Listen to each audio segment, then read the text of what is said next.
माझं मत माझं सरकारमध्ये आज आपण पोहोचलोय भंडाऱ्यात. माझ्या पाठीमागे दिसणारा अशोक स्तंभ आणि त्या स्तंभाच्या पाठीमागे दिसणारी डॉक्टर बाबासाहेब आंबेडकरांची मूर्ती हे प्रतीक आहे घटनेनं आपल्याला दिलेल्या अधिकाराचं. बाबासाहेबांनी घटना लिहिली आणि या घटनेमध्येच मतदानाचा हक्क त्यांनी आपल्याला बजावायला सांगितला. तो हक्क आपण कसा बजावतोय आणि भंडाऱ्यामधला मतदार मतदानापूर्वी आपली काय भावना सांगतोय जाणून घेऊयात त्यांच्याकडून. भंडाऱ्यामध्ये मतदारांची मतं आपण जाणून घेतोय. आपल्यासोबत काही उमेदवार देखील आहेत, त्यांचे प्रतिनिधी आहेत. आपल्यासोबत आम आदमी पार्टीचे प्रशांत मिश्रा आहेत, त्याचबरोबर भाजपचे नाना पटोले यांच्याकडनं चरण वाघमारे इथे आलेले आहेत. नाना पटोले येऊ शकलेले नाही आहेत आणि अपक्ष उमेदवार राजेंद्र पटले आहेत. या उमेदवारांबद्दल मतदारांना नेमकं काय वाटतंय, मतदारांचे काय प्रश्न आहेत हे आपण जाणून घेणार आहोत आणि मतदाराला नेमकं काय विचारायचं आहे, अपेक्षा काय आहेत. मला पहिला प्रश्न कोण विचारणार सांगा, मी फक्त त्यांच्याकडे बोला. राष्ट्रवादीचा प्रतिनिधी अगोदर इथं जाहीर करा आणि दुसरी गोष्ट जे उमेदवार दिलेले आहेत ते अगोदरच भारतीय जनता पार्टीचे जे काही उमेदवार दिलेले आहेत गेल्या 10 वर्षापासून राजकारणामध्ये आहेत, त्यांनी आपल्या क्षेत्रामध्ये काय केलं हे नेमकं त्यांच्या प्रतिनिधींनी सांगावं. राष्ट्रवादीचा कोण झाला नाही म्हणून नाराजी व्यक्त करतायत. चरण वाघमारे, तुम्हाला प्रश्न आहे की तुमच्या उमेदवाराला प्रश्न आहे? प्रफुल्ल पटेल या मतदारसंघातून 4दा निवडून आलेत. 4दा निवडून आल्यावर देशातले सगळ्यात श्रीमंत मंत्री झाले, पण जिल्हा गरीबच राहिला आणि त्याच्यामुळे त्यांना बोलण्याचे अधिकार नाही. जो विकासनामा त्यांनी छापलेला आहे तो विकासनामा फोल ठरलेला आहे आणि त्यांची इतकी केविलवाणी धडपड पाहून आम्हाला असं वाटतं की प्रफुल्ल पटेलनी काहीच केलं नाही म्हणून मतदारांपर्यंत जात आहेत. त्यांचा विकासनामा जर खरा सत्यामध्ये या जिल्ह्यामध्ये बेरोजगारी वाढली, या जिल्ह्यामध्ये महागाई वाढली, जीवनावश्यक वस्तूचे भाव स्थिर राहिले नाही, गुन्हेगारी वाढली, रेती माफियांचं साम्राज्य वाढलेलं आहे आणि 100% रेती माफिया राष्ट्रवादीचेच आहेत आणि त्याच्यामुळे जिल्ह्यातली जनता कंटाळलेली आहे. पुढचा प्रश्न कोण विचार? मागच्या वर्षी आम्ही प्रफुल्ल पटेल यांना निवडून दिलं की सोनिया गांधींच्या बाजूला बसणारे व्यक्ती आहेत, देशाचा खूप विकास करतील. पण त्यांनी सगळीकडे ओपन नाल्या, रस्त्यामध्ये गड्डे, चांगले कलेक्टर, चांगले लोक इथे येतात, त्यांना हलवण्यात चांगले एसपी इथे नाहीये, चांगले कलेक्टर नाही, काही विकास नाही. सगळीकडे रस्त्यांना गड्डे पडलेले आहे आणि नाल्या तुडुंबान मच्छर, तुम्ही एक दिवशी जाऊन पहा, पूर्ण मच्छरांचं साम्राज्य आहे. रस्त्याला ठिकठिकाणी गड्डे, ऍक्सिडेंट होतात आणि एकतर्फी सगळे कार्यक्रम सुरू आहे आणि सगळं त्यांच्यामुळे सुरू आहे. हा आरोप तुमचा भाजपवरती आहे, राष्ट्रवादी प्रफुल्ल पटेलवरती. प्रफुल्ल पटेलचा इथं मात्र प्रतिनिधी कोणी नाही आहे. अजूनही आपण जनतेचे प्रश्न घेऊ. इथले जे मंत्री आहेत, माननीय मंत्री, ते विकासनामा त्यांनी सादर केलेला आहे, ते विकास झालेला आहे म्हणतात, पण इथं भंडाऱ्यात प्रत्यक्षात कुठं विकास झालेला दिसत नाही आहे. इथं बेरोजगारी खूप वाढलेली आहे आणि ते इथल्या युवकांना आणि बेरोजगारांची दिशाभूल करत आहेत. इथले मंत्री, माननीय मंत्री इथले बेरोजगारांची दिशाभूल करत आहेत. बेरोजगाराची पूर्णपणे दिशाभूल होती आहे. पाठीमागे बसले, तुम्ही या इथे बसा, खाली बसा. राष्ट्रवादीचे प्रतिनिधी आपल्या सोबत आहेत, त्यांना विचारूया. तो आरोप केला, त्या आरोपानुसार ते सांगतात की इथे विकास काही झाला नाही. 4 टर्म तुमच्या इथे प्रफुल्ल पटेल प्रतिनिधित्व करतात. सन्माननीय सर, मी आपणास सांगू इच्छितो की मागच्या माननीय नामदार प्रफुल्लभाई पटेल ह्या क्षेत्राचे खासदार झाले तेव्हापासून, याच्या अगोदर ह्या क्षेत्राचे बीजेपीचे खासदार शिशुपाल पटले होते, त्याच्या अगोदर नामदेवराव देवटे होते. गोसेखूर सारखा धरण हा शेतकऱ्याच्या प्रश्नाचा, शेतकऱ्याच्या जो पाणी पाहिजे तो मिळण्यासाठी माननीय नामदार प्रफुल्लभाई पटेल यांनी जिल्ह्यासाठी 1200 करोड आणून दिले. तेव्हा त्या धरणाचं काम पूर्ण झालं. ह्या धरणाचं पाणी केवळ फक्त शेतकऱ्यांना मिळणार आहे. त्या शेतकऱ्याचं पुनर्वसन होईल. त्याच्यानंतर शेतकऱ्यांना वीज मिळावी याच्यासाठी अदानीचा 3500 मेगावॅटचा कारखाना हा गोंदिया जिल्ह्यातील तिरोडामध्ये आणला. त्याच्यानंतर धापेवाळाचं प्रकरण पूर्ण केलं, सुरेवाळाचं प्रकरण पूर्ण केलं, बावनसडी कुमसरचं प्रकरण पूर्ण केलं. हे काय सांगतात, जिल्हा परिषदमध्ये भारतीय जनता पार्टीची सरकार आहे, पंचायत समितीमध्ये भारतीय जनता पार्टीची सरकार आहे. यांच्या सरकारने सभापती, यांच्या जिल्हा परिषद सदस्य हे सोडू कारण ते कंटाळलेले आहेत. भारतीय जनता पार्टीची जी पॉलिसी आहे ती भ्रष्टाचाराची पॉलिसी आहे. यांनी 2004 मध्ये तुम्ही थेट भ्रष्टाचाराचा आरोप करताय. मला इथे प्रशांत मिश्रा सोबत आमचे आहेत. प्रशांत मिश्रा, ज्या पद्धतीचे सगळे आरोप इथे होत आहेत, तरुण मनाला रोजगार नाहीये, आम आदमी पार्टीचा काय एम आहे?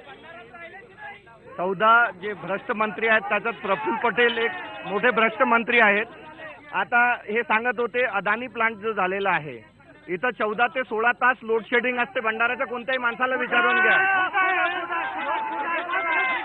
त्यानंतर बेरोजगारी जी वाढलेली आहे त्याच्यातून लोक त्रासलेले आहेत आणि दुसरे जबाबदारी घेण्यासाठी कोणताही उमेदवार इथं उभा नाही आहे. या कुठलाही उमेदवार जबाबदारी घेत नाही असं तुम्ही म्हणताय. मला सांगा तुमचं काय म्हणणं आहे? थोडक्यात हात लावून. भारतीय लोकशाही पद्धतीमध्ये पहिल्यांदाच हुकुमशाही पद्धतीने बीजेपी पक्षाने आपला उमेदवार ठरवलेला आहे. लोकशाही पद्धतीमध्ये हुकुमशाही पद्धती बीजेपी पक्ष आणत आहे. बीजेपी पक्षाने आपला पंतप्रधान पदाचा उमेदवार ठरवलेला आहे आणि जनता त्या पक्षाला धडा शिकवेल एवढं माझं म्हणणं आहे. भाजपला या प्रकारचा धडा इथे जनता शिकवेल असं म्हणताय. पंतप्रधान पदाचा उमेदवार मोदींना तुम्ही निवडला म्हणून जनतेला आवडलेलं नाही, तुमचं म्हणणं काय? नरेंद्र मोदी या देशाचे विकास पुरुष ठरले आहेत आणि देशामध्ये संपूर्ण परिवर्तनाची लाट आहे. एनडीएच्या सरकारच्या काळात आणि युपीएच्या सरकारच्या काळात झालेले कामं हे सगळ्या लोकांना माहीत आहे आणि तुलनात्मक दृष्ट्या नरेंद्र मोदींनी जो गुजरातचा विकास 3 रेजिममध्ये केला तो विकास पाहून पूर्ण देशातली जनता आणि भंडारा जिल्ह्यातली जनता त्यांच्याकडे विकासाच्या नजरेनं पाहत आहे. 2002 विकासाच्या नजरेने जनता पाहते. मला काही महिलांना पण इथं विचारायचं आहे. मला सांगा तुमच्या काय अडचणी आहेत, काय प्रश्न आहेत? मुलांसाठी शिकायसाठी बरोबर त्यांची सुविधा नाही आहेत. गरिबांचे मुलं शिकू शकत नाही आणि त्यांच्यासाठी म्हणजे सोयी नाही आहेत बरोबर आणि पाण्याची सुद्धा सोय बरोबर नाही. एक टाइम नळ वगैरे येतो. मग मुलांचं आणि स्त्रियांचं सगळं म्हणजे जनतेचं म्हणजे बरोबर सोयीच नाही आहे कोणत्याच सुद्धा. जनतेचा वाली इथे कोणी नाही असं म्हणतात. आमची आम आदमी पार्टी आता नव्यानंच आहे पण पुष्कळ काम करत आहे आणि जनतेला नवीन पार्टीची खूप गरज आहे आणि जे सगळ्या भ्रष्टाचार पार्टी आहेत त्या सगळ्या बंद करायच्या आहेत आणि नवीन पार्टीला निवडून द्यायचं आहे. नवीन पार्टीच्या मागे लोक जात आहेत. तुमचं काय म्हणणं मला सांगा. मतदार म्हणून तुम्ही यावेळेस काय विचार करता? मतदार म्हणून मी हाच विचार करेन की आमच्या जिल्ह्याचा प्रश्न आहे आणि जिल्ह्याचा विकास कोण करू शकतो तो फक्त आहे प्रफुल्लभाई पटेल. कारण आजपर्यंत आम्ही एवढे खासदार पाहिले, वेगवेगळ्या पक्षाचे खासदार पाहिले, पण एकाही खासदारांनी आपल्या या जिल्ह्याचा विकास केला नाही किंवा तरी एखाद्याही खासदारांनी दुसऱ्या पक्षाच्या खासदारांनी सांगून द्यावं की आम्ही हा विकास केला. प्रफुल्लभाई पटेलनी या जिल्ह्याचा एवढा विकास केला आहे की त्यांच्याकडे बोट दाखवण्यासाठी लोकांकडे जागा नाही आहे. एकही असं काम नाही. तो एज्युकेशनचा क्षेत्र असो, सिंचनाचा क्षेत्र असो, बेरोजगारीचा प्रश्न असो, शिक्षणाच्या सर्व स्तरावर त्यांनी काम केलेले आहेत आणि सर्व स्तरावर त्यांनी चांगल्या पद्धतीने काम केलं आहे. सगळ्या स्तरावर त्यांनी चांगल्या पद्धतीने काम केलं आहे. राजेंद्र पटले आपल्या सोबत आहेत, अपक्ष उमेदवार आहेत. राजेंद्र पटले, काय वेगळा मुद्दा घेऊन तुम्ही समोर जाताय? मतदारांना तुम्ही काय सांगणार आहात? प्रत्यक्षात हा लोकसभा क्षेत्र शेतकऱ्यांचा बालेकिल्ला आहे आणि या शेतकऱ्यांच्या बालेकिल्ल्यामध्ये शेतकरी आत्महत्या करत आहे. हा आमचा विदर्भ पूर्ण गाजलेला आहे. सगळ्यात जास्त या देशामध्ये शेतकऱ्यांच्या आत्महत्या होतात आणि याला कृषीप्रधान देश म्हणतो. प्रत्यक्षात जेवढे सिंचन प्रकल्प आहेत या जिल्ह्यामध्ये अनेक वर्षापासून रखडलेले आहेत. 30 वर्ष 40 वर्षापासून प्रकल्प रखडलेले आहेत पण ते पूर्ण होत नाही आहेत. जसे की हा आमच्या क्षेत्रातला बावनथडी प्रकल्प याला 40 वर्ष पूर्ण लागले. 40 वर्षानंतर जलपूजन करतात हे शर्मेची बाब आहे. त्यांना शरम सुद्धा वाटायला पाहिजे. या प्रकल्पाला फक्त 10 वर्ष लागले असते, 40 वर्ष लागतात. एवढा मोठा मजाक शेतकऱ्यांसोबत खेळत आहेत इथे. अरे पण 10 वर्ष पाहिजे ना, 40 वर्ष लागतात का?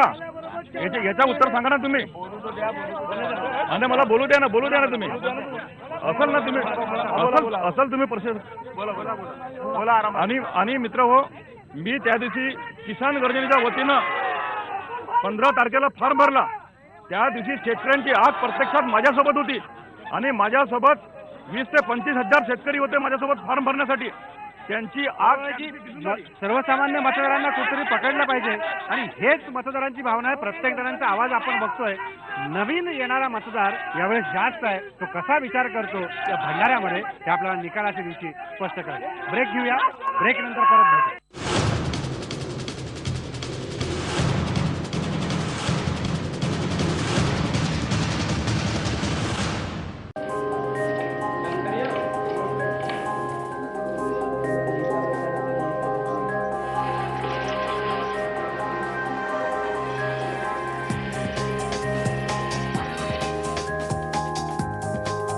मी आत्ता आहे भंडाऱ्यामधल्या पितळ उद्योगाच्या या सगळ्या सेक्टरमध्ये. पितळ उद्योग हा भंडाऱ्यामधला जवळपास 100 वर्ष जुना उद्योग आहे.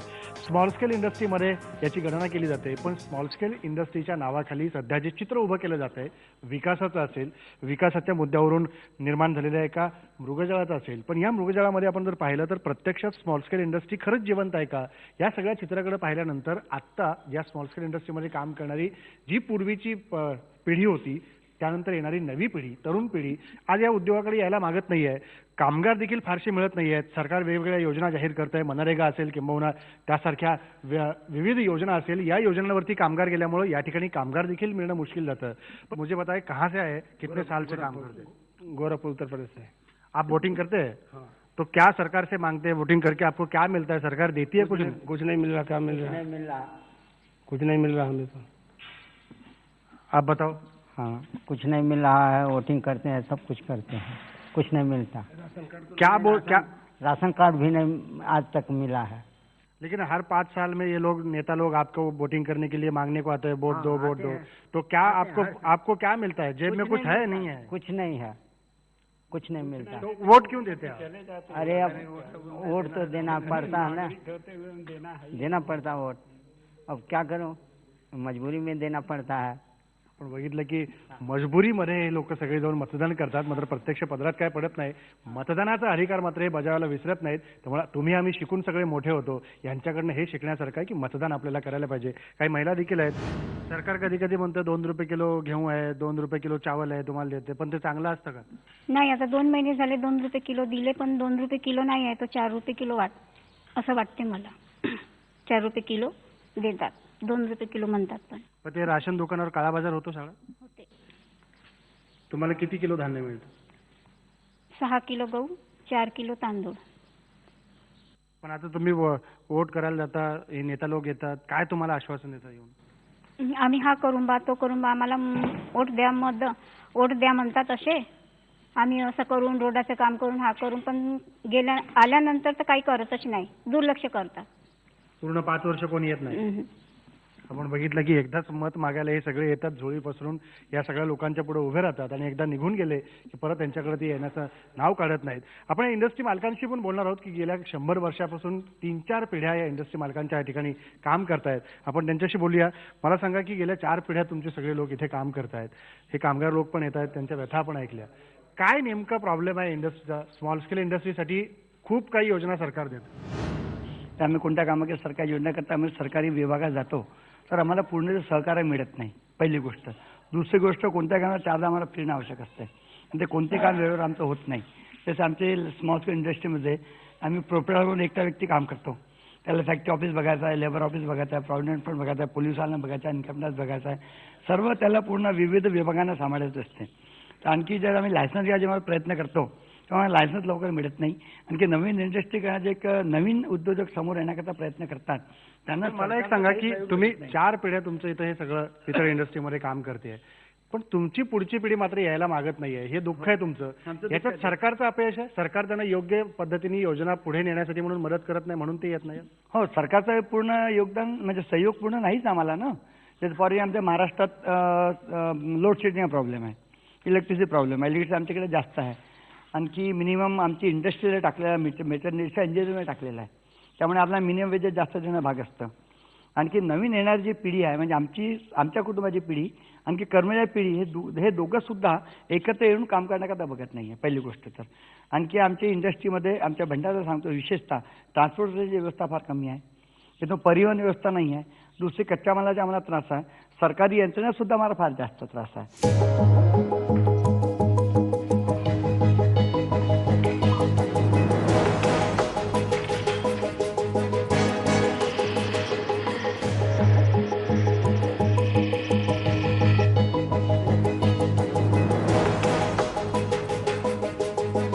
सरकारने याच्याकडे योग्य ते लक्ष दिलं नाही, म्हणून या पद्धतीचा त्रास सगळ्यांना माल विकण्याकरता देखील सहन करावा लागतो. आणि दुसरं महत्त्वाचं म्हणजे केवळ योजना दाखवायच्या, कागदोपत्री घोडे नाचवायचे आणि प्रत्यक्षात इथं मात्र पदरात या उद्योजकांच्या काहीच पडताना दिसत नाही.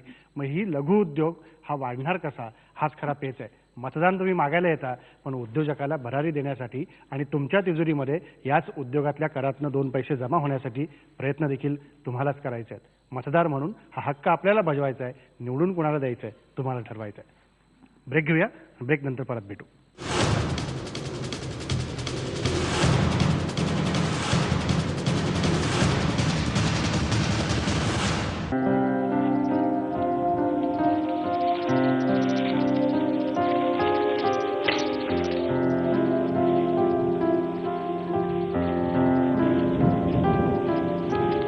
भारत हा कृषीप्रधान देश आहे असं म्हटलं जातं. 80% हा भारतीय शेती व्यवसायावर विसंबून आहे. मात्र शेतीची अवस्था काय झाली आपण गेल्या 8 दिवसातल्या गारपिटीमुळे पाहिलंय. मी आता भंडारा गोंदिया मतदारसंघामध्ये आहे. आपण बघतोय हे गव्हाचं पीक आहे, काढणीला आलेला गहू आहे आणि या शेतात काम करणारा सर्वसामान्य शेतकरी मतदार या शेतीसाठी सरकारनं काहीतरी करावं असं मी मागणं मागतो. आणि हे मागणं मागत असताना प्रत्यक्षात त्याच्या पदरात काय पडतं आणि इतकं सगळं उन्हातनात, उन्हाचा दिवस आहेत, उन्हाळ्याचा दिवस आहे, डोक्यावर ऊन तापलेल्या अशा परिस्थितीत हे सगळे शेतकरी इथे काम करताना आपल्याला दिसतात. शेतमजूर आहेत, हे मतदान करतात. मला सांगा बाबा, तुम्ही मतदान करता, काय अपेक्षा ठेवून मतदान करताय? हां, मतदान आम्ही अपेक्षा हे ठेवून देऊ का आम्हाला थोडा बेनिफिट भेटावा शेतीबद्दल, म्हणजे तेवढा आम्हाला काही बेनिफिट भेटत नाही. म्हणजे शेतीचं काय पाहिजे तसा फायदा तुम्हाला मिळत नाही? नाही, काय सरकारला काय सांगाल तुम्ही? सरकारला सांगायचं का बाई आम्हाला बेनिफिट पाहिजे. शेतीत एवढं सगळं काम करून इतके सगळे भारे बांधून काहीतरी फायदा व्हावा असं हे सामान्य शेतकरी म्हणतायत. आणखी एक शेतकरी मतदार आपल्यासोबत आहेत. मला सांगा दादा, तुम्ही हे सगळे काम करताय, किती दिवस झाले शेतीत काम करताय? 15 वर्ष झाले शेतीत काम करत आहे. परवडते शेती करायला? शेती 5 पैशाची नाही परवडत. का नाही परवडत? मजुरापायी, आपत्ती पाय निसत, बिजली नाही राहत आमच्या इकडे. सरकार म्हणते बिजली फुकट देतो तुम्हाला. बिजली नाही आहे आमच्याकडे. 6 घंटे फक्त बिजली राहते. याच्यावर बिजली राहत नाही. शेतकरी किती वलीत कर, अर्धा एकर वलीत ना हो. मला सांगा सर, दर 5 वर्षाला हे सगळे राजकारणी तुमच्याकडे येतात, नेते येतात मत मागायला, बिजली फुकट देतो, पाणी तुम्हाला आणून देतो, होते का सोय? नाही, ते मत घेतपर्यंत कोणी आम्ही हा करून देऊन तो करून देऊन काम झालं म्हणजे कोणी टालाटाली करतात आम्हाला. शेतकऱ्याला का परवडते? बघा उन्हात आम्ही नरसद आपत्ती आलीसाठी गारटी पितनं आमचा माल खराब झाला. त्याच्यासाठी म्हणून आम्ही कास्तकारी काही परवडत नाही आम्हाला. का करावं आम्ही? आता गहू लावायला किती खर्च आला तुम्हाला? आता काढताय तुम्ही, किती पदरात पडेल? हा गहू आम्हाला लावायला तरी 15,000 रुपये याची खर्च आला. ती 5 बोरे नावणार, 5 क्विंटल माल नावणार आहे ती. आता मतदान तुम्ही करणार आहे यावेळेस, आणि मतदानाला काय तुम्ही डोक्यात काय विचार केलाय, काय करायचं मतदान? आता मतदान करायचं. आता पाहून नाही मतदान करायचं. सरकार कोणती साजरी वाटते तिला मतदान करायचं. हे तर सरकार पाहूनच झाली आहे लोकांची. किती वर्षापासून केला ना, किती वर्षापासून आमचा घाटा झाला तर असं आहे ना. सरकारच्या योजना व्यवस्थित पोहोचल्या नाहीत म्हणून या सर्वसामान्य शेतकऱ्याला असा नुकसान सहन करावं लागतं असं ते म्हणतायत. आपण या सगळ्या शेतीची अवस्था बघतोय, गारपिटीमुळे झालेलं हे सगळं नुकसान, आणि या नुकसानीनंतर शेतकरी फारसा इथे समाधानी दिसत नाहीये. आणि हेच असमाधान शेतकऱ्याच्या चेहऱ्यावरचं आपल्याला दिसून येत आहे. आणि हे असमाधान दिसून आल्यानंतर प्रत्येक ठिकाणी फक्त मेहनत करायची, आणि मेहनत करून झाल्यानंतर अशा प्रकारचे खराब झालेलं पीक घेऊन बाजारात जायचं आणि प्रत्यक्षात पदरात काहीच पडत नाही. ताई, मला सांगा, तुम्ही हे सगळं गोळा करताय, घरात गेल्यानंतर आपल्याला जे राशनवरचं धान्य मिळतं ना, ते चांगलं मिळतं का? मला नाही बोलतात जी बापा, मी पाहुणी हो बापा. नाही, पण राशन पे दुकानावर जाता की नाही तुम्ही अनाज घ्यायला काही? हो, मग ते राशनचं अनाज चांगलं मिळतं का? सरकार म्हणतं फुकट तुम्हाला देतो. फुकट भेटते जी 5 रुपयाला आम्हाला महागाचा दाना भेटते. फुकट नाही भेटत बापा आम्हाला. पण ते चांगलं असतं का अनाज? असते. आता कोणतं माल खराब येते ते, कोणतं माल चांगलं येते. तुम्ही मतदान करता दरवर्षी? हो, दरवर्षी मतदान. मतदान करताना तुमच्याकडे घरात येऊन सांगता आम्ही तुम्हाला हे देऊ, आम्ही ते देऊ, मिळतं का सगळं? काही नाही देत, काही मिळत नाही आम्हाला. ते तोंडापुरतं सांगतात, काही मिळत नाही. आम्ही असं देऊन तसं करून, पाणी आणून देऊन, हे करून ते योजना करून काही सोयी नाही आपल्या इकडे. आपण बघितलं की सगळ्या गोष्टी आणायच्या, सगळ्या गोष्टी देतो असं म्हणायचं, प्रत्यक्षात पाहिलं तर इथं या शेतकऱ्याच्या पदरात कुठंच काही पडताना आपल्याला दिसत नाहीये. आणि शेवटी धान आणि हे असं गहू गारपिटीच्या याच्यामध्ये खराब झाला तर हाच गहू हजारो रुपये लागवडीसाठी आपण घालवायचे, आणि प्रत्यक्षात त्याच्या 4 आणे देखील आपल्या पदरात पडत नाही. तर सरकारच्या योजना यांच्यापर्यंत पोहोचल्या का, आणि झालेल्या नुकसानीची मदत त्यांना मिळाली का, याचा विचार मात्र केवळ दौरे करून राजकारण करण्याची गरज आहे.